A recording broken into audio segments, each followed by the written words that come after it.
थोड़ी देर के लिए यहाँ पे फोकस कीजिए, मेरे हाथों को देखिए एंड जस्ट इमेजिन कि आपके यहाँ पर हाथों के दरमियान एक स्ट्रॉन्ग मैग्नेटिक फील्ड है जो कि आपके हाथों को एक दूसरे की तरफ अट्रैक्ट करती जा रही है। अभी थोड़ी देर में आपके हाथ एक दूसरे की तरफ और भी ज़्यादा करीब और भी ज़्यादा करीब और भी ज़्यादा करीब आते चले जाएंगे।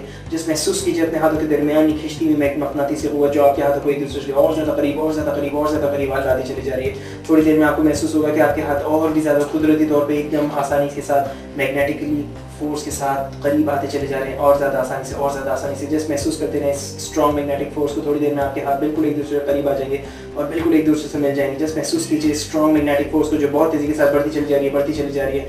महसूस करते जाइए इस मैग्नेटिक फोर्स को। आप चाहें तो अपनी आंखों को बंद कर लीजिए और बिल्कुल आसानी के साथ दैट्स राइट महसूस करते रहें स्ट्रॉन्ग मैग्नेटिक फोर्स को जो आपके हाथों को एक दूसरे से करीब लाती चली जा रही है। अभी थोड़ी देर में आपके हाथ बिल्कुल एक दूसरे से करीब आ जाएंगे और दोनों हाथ आपके आपस में मिल जाएंगे बिल्कुल आसानी के साथ। महसूस करते रहें स्ट्रॉन्ग मैग्नेटिक फोर्स को जो और ज़्यादा स्ट्रॉन्ग होती चली जा रही है, और भी ज़्यादा स्ट्रॉन्ग और भी ज़्यादा स्ट्रॉन्ग। थोड़ी देर में आपके दोनों हाथ एक दूसरे से बिल्कुल मिल जाएंगे और जैसे आपके हाथ मिलेंगे बिल्कुल रिलैक्स और पुरस्कार महसूस करेंगे बिल्कुल आसानी के साथ अपने हाथों को एक दूसरे और ज़्यादा करीब और भी ज़्यादा करीब और भी ज़्यादा करीब। अभी थोड़ी देर में आपके दोनों हाथ बिल्कुल एक दूसरे से मिल जाएंगे दैट्स राइट। महसूस करते रहें स्ट्रॉन्ग मैग्नेटिक फोर्स को जो आपके हाथों में और ज़्यादा तेज़ी से बढ़ती चली जा रही है और आपके हाथ एक दूसरे से और भी ज़्यादा करीब और भी ज़्यादा करीब दैट्स राइट। बिल्कुल आसानी के साथ आपके दोनों हाथ एक दूसरे से बिल्कुल मिल चुके हैं। आप मैं 1 से 3 गिनूंगा और बिल्कुल रिलैक्स महसूस करते हुए आप अपने हाथों को एकदम आसानी से नीचे कर लेंगे। 1 2 3 अपने हाथों